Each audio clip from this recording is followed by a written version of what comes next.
Hi అండి, welcome to YR kitchen and blogs. నేను రేవతి. ఇవాల్టి వీడియోలో వంకాయలు ఇంకా కాబూలీ శనగల కాంబినేషన్లో ఒక మంచి మసాలా కర్రీని అయితే ప్రిపేర్ చేసుకుందాము. ఇది అన్నంలోకి చపాతీలోకి చాలా బాగుంటుంది. సాఫ్ట్గా శనగలు మధ్య మధ్యలో అక్కడక్కడ వంకాయ ముక్కలు తగులుతూ కర్రీ చాలా రుచిగా ఉంటుంది. ఈ కర్రీని ఎలా ప్రిపేర్ చేసుకోవాలో ఇప్పుడైతే చూసేద్దాం. అందుకోసం ముందుగా చాలా లైట్గా ఉండే ఒక మసాలా పేస్ట్ని అయితే ప్రిపేర్ చేసుకోవాలి. దానికోసం ముందు నేను ఇక్కడ మిక్సీ జార్ తీసుకుంటున్నాను. దీనిలో ఒక 2 వెల్లుల్లిపాయలని పాయలు తీసుకుని వేసుకున్నాను. 1 ఇంచు అల్లము, ఒక 2-3 పచ్చిమిర్చిని కూడా కట్ చేసుకుని వేసుకుంటున్నాను. తర్వాత ఒక పెద్ద ఆనియన్ని కట్ చేసుకుని వేసుకున్నాను. ఇందులో కాస్త టమోటా ముక్కలను కూడా వేసుకుంటున్నాను. ఒక 2-3 తీసుకోవచ్చు. కొంచెం ఉప్పు, 1 స్పూన్ ఆయిల్ వేసుకొని మెత్తగా గ్రైండ్ చేసి పేస్ట్గా చేసి పక్కన పెట్టుకోవాలి. తర్వాత పొయ్యి మీద ప్యాన్ పెట్టుకొని స్టవ్ వెలిగించుకొని కర్రీకి సరిపడా ఒక 2-3 స్పూన్ల ఆయిల్ని అయితే వేసుకుంటున్నాను. ఇది కొంచెం వేగాక కొంచెం జీలకర్ర వేసుకోవాలి. ఈ జీలకర్ర కూడా వేగిన తర్వాత కొంచెం కట్ చేసి పెట్టుకున్న ఆనియన్స్ని వేస్తున్నాను. ఒక హాఫ్ ఆనియన్ అయితే కట్ చేసుకొని వేసుకున్నాను. ఇవి కాస్త వేగిన తర్వాత కొంచెం కరివేపాకు కూడా వేసి వేయించుకొని మనం గ్రైండ్ చేసి పెట్టుకున్న పేస్ట్ మొత్తాన్ని ఈ పోపులో అయితే వేసేసుకొని మంచిగా వేయించుకోవాలి. ఈ మసాలా సరిపోతుంది, ఇంకా ఇందులో ఏమీ వేయక్కర్లేదు. చాలా టేస్టీగా ఉంటుంది కర్రీ అయితే. ఈ మసాలా మాత్రం బాగా వేగాలి, పచ్చివాసన పోయే వరకు నీట్గా వేయించుకోవాలన్నమాట. ఇలా వేగిపోయిన తర్వాత ఇందులో కాస్త పసుపు, కాస్త కారం వేసుకుంటున్నాను.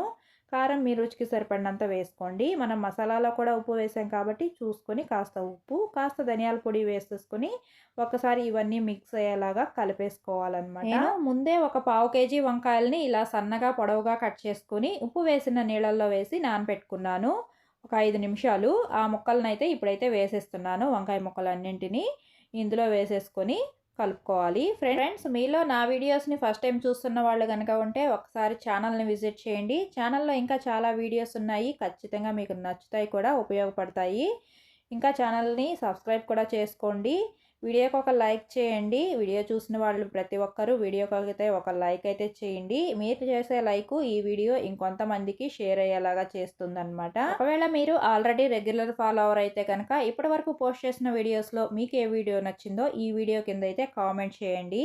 చూస్తున్నారు కదా, ఇలా మొత్తం కలిపేసుకున్న తర్వాత ఇలా మూత పెట్టుకొని ఒక 2 మినిట్స్ సిమ్లో పెట్టుకొని ఉడికించుకుంటే కొంచెం తడి బయటకు వస్తుంది. ఆ తర్వాత మిక్సీ జార్ని తిప్పుకొని కొన్ని వాటర్ అయితే వేసుకుంటున్నాను. ఈ వాటర్ కూడా వేసేసుకున్నాక మంచిగా కలిపేసుకోవాలి. ఈ రెసిపీని ఖచ్చితంగా ట్రై చేయండి. డైలీ రోటీలు చపాతీలు తినేవాళ్ళు అయితే కనుక ఇది ఒక సింపుల్ రెసిపీ అని చెప్పొచ్చు. ఈజీగా ప్రిపేర్ చేసుకోవచ్చు. ఇప్పుడు ఇందులో ఉడికించుకున్న శనగలను అయితే వేసుకుంటున్నాను. నేను వీటిని ఓవర్ నైట్ సోక్ చేసుకొని కుక్కర్లో వేసుకొని ఒక 8 విజిల్స్ వరకు రానించి సాఫ్ట్గా అయితే ఉడికించేసుకున్నాను. వాటిని అయితే ఇందులో కలిపిస్తున్నాను అనమాట. నేను మార్నింగ్ చేస్తున్నాను కాబట్టి ఓవర్ నైట్ సోక్ చేశాను. ఒకవేళ ఈవినింగ్ కనుక తయారు చేసుకునే వాళ్ళైతే మధ్యాహ్నం నానబెట్టుకుంటే సరిపోతుంది. మొత్తానికి ఒక 5 అవర్స్ అయితే ఖచ్చితంగా నానాలి, అప్పుడే శనగలు సాఫ్ట్గా ఉడుకుతాయి. వీటిని కూడా వేసేసుకున్న తర్వాత కన్సిస్టెన్సీ చూసుకొని తర్వాత ఒక గ్లాస్ వాటర్ని అయితే వేసుకున్నాను. ఈ టైంలో ఒక్కసారి సాల్ట్ చెక్ చేసేసుకొని తర్వాత పైన నుంచి కొంచెం కొత్తిమీర చల్లేసుకొని మూత పెట్టుకొని ఒక 10 మినిట్స్ బాయిల్ చేసుకుంటే నీట్గా అయితే కూర ఉడికిపోతుంది. వంకాయలు ఉడికితే సరిపోతుంది, శనగలు ఆల్రెడీ ఉడికిపోయినాయి. మసాలా మొత్తం పచ్చివాసన పోయే వరకు కరెక్ట్ కన్సిస్టెన్సీ వచ్చే వరకు బాయిల్ చేసేసుకుంటే సరిపోతుంది. ఒకవేళ ఎక్కువ క్వాంటిటీలో గ్రేవీ కావాలనుకోండి, ఈ శనగలు ఉన్నాయి కదా, వాటిని కొన్ని శనగల్ని కొంచెం గరిటతోటి అలా మ్యాష్ చేసినట్టుగా చేసి ఉడికించుకుంటే ఎక్కువ క్వాంటిటీలో గ్రేవీ వచ్చేస్తుంది అన్నమాట. ఇలా ఒక సర్వింగ్ బౌల్లోకి సర్వ్ చేసుకుంటే టేస్టీ శనగలు ఇంకా వంకాయ కాంబినేషన్లో కూర అయితే రెడీ అయిపోతుంది. చూస్తున్నారు కదా, క్రీమీ స్ట్రక్చర్లో చూడడానికి ఎంత బాగుందో. చాలా టేస్టీగా కూడా ఉంటుంది. అన్నం, చపాతీ, రోటీస్లోకి పర్ఫెక్ట్ కాంబినేషన్ అన్నమాట. ఖచ్చితంగా ట్రై చేయండి. ఎలా వచ్చిందో కామెంట్ చేయండి. ఈ వీడియో నచ్చితే ఒక లైక్ చేయండి, సబ్స్క్రైబ్ చేసుకోండి. మరో మంచి వీడియోతో మళ్ళీ కలుద్దాం. Bye friends.